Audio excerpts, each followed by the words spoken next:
As a college journalism major, I am driven by communication and getting the word out, particularly through print media. But today's newspapers are nearly extinct, and with technology continuously evolving, sometimes the ways in which we communicate and do our work must shift as well. I spoke with a few educators to learn how communication and their profession has been impacted by this truth. Here's today's front page story. Well, social media, that has changed the student completely. Communication, um, they have, the internet, the easy access to information is there. Where before, even when I started teaching, I mean, it was, yes, the internet was there, but that much information was not available. It's become part of the classroom culture.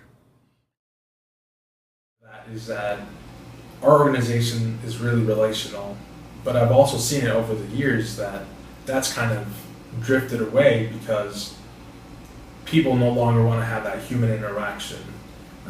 They rather respond to you via text or via Gmail chat. So I've seen that huge shift and change.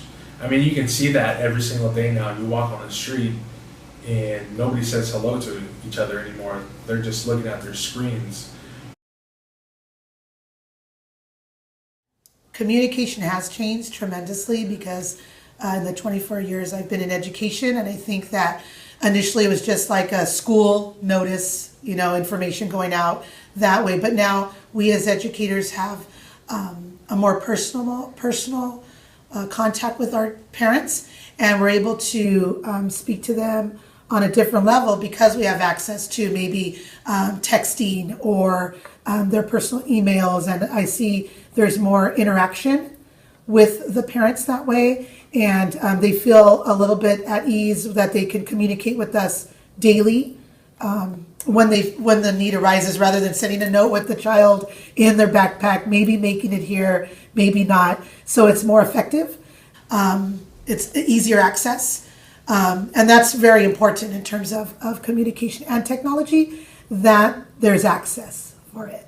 With social media, there are a lot of groups that are on Facebook that speech pathologists that have a group page. They like to post any problems or any suggestions, and everybody likes to help. I like to be involved with that. I like to hear what other people are doing as far as treatment and how they're helping each individual child, different ideas.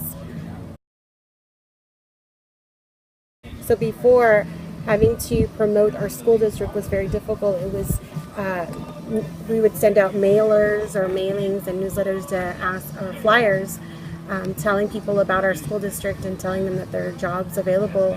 And now we can post, I guess, through social media, through Facebook postings, and through emails, and it starts to spread the word that there's jobs. So I think to focus on something specific for us, we were really unknown. Our organization's been around for over 30 years, and still today there's a lot of people that don't know about us. But for us, the biggest thing is actually to recruit missionaries. And we've been able to use media and technology in big ways that do create an influence, but they also further our message. It's changed dramatically. The word's gotten out faster. We're receiving more applications. I need to do my part as far as to not get left too behind.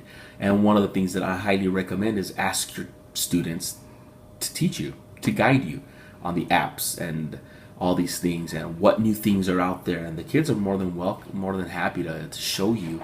I think that we owe it to our children, our students, to have technology in the classroom. It's something that's existing out there. It exists in our communities. It exists in our world. And if we're going to give them a chance to be marketable and to hone in on those skills, we ourselves as educators need to be promoting that and utilizing that in the classroom as well. As hard as it is to admit, the way we interact and work has evolved. Communication patterns may have changed over time, but they are not obsolete. Whether as educators or other professionals, our skills and commitment will continue to grow, just as we desire for those we teach and serve.